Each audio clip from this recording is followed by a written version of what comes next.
The ultimate tournament of everything. Welcome to the Ultimate Tournament of Everything Scouting Report, where we take a look at one thing on Wikipedia and tell you a little bit about it.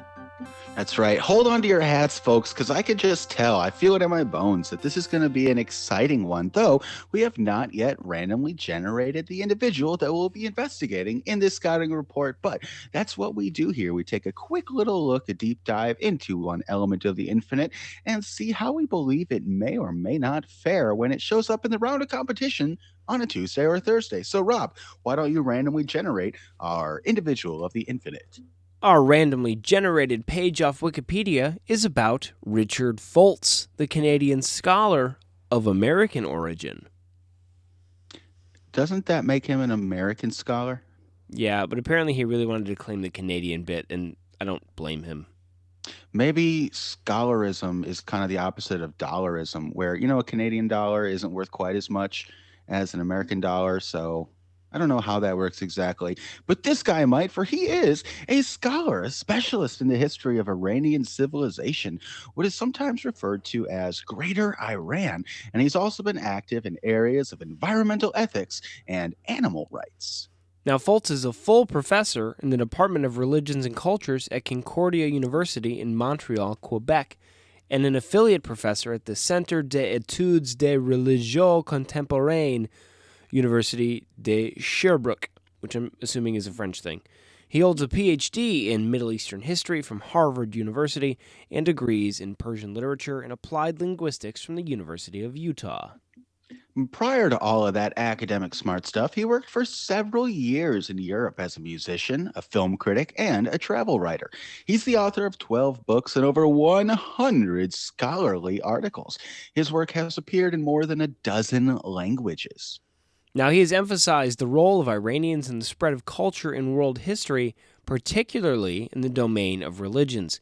In contrast to widespread notions associating the Silk Road with China, he sees the pre-modern trans-Asian trade networks as having been driven by the activities of traders who are mostly of Iranian background, principally Sogdians and also Parthians and Persians.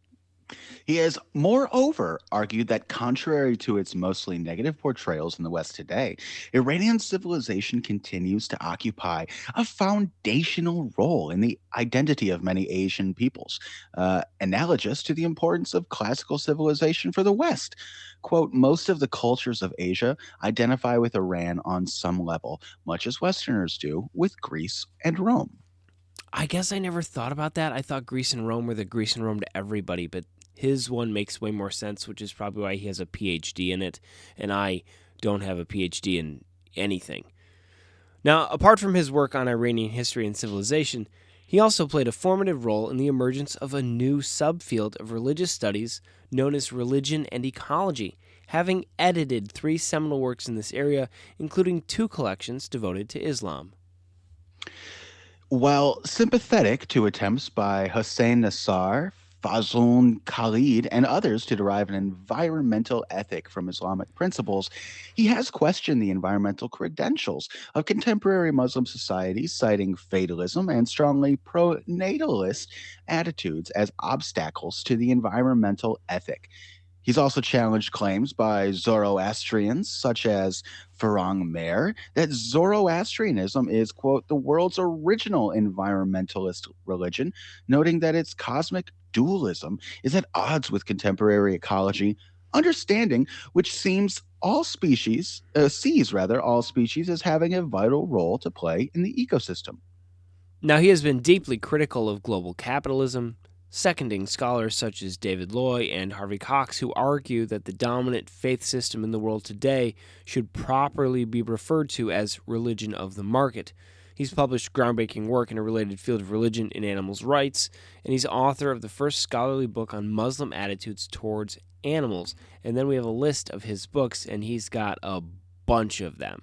Now, if you want to read one of those, you can definitely do that on any day that's not a Tuesday or a Thursday, because on Tuesday and Thursday, there's a full-length episode of this show where you get 18 of what you just got today. Yes, 9 rounds, 2 by 2, faced off against one another. I think that this Richard Foltz would fare pretty well when he inevitably shows up to battle it out. out with some other random element of the infinite.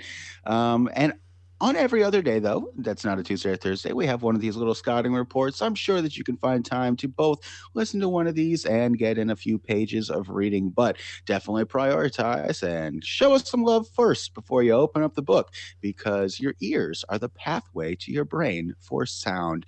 And we hope that you join us to blast open that pathway daily here on The ultimate tournament of everything.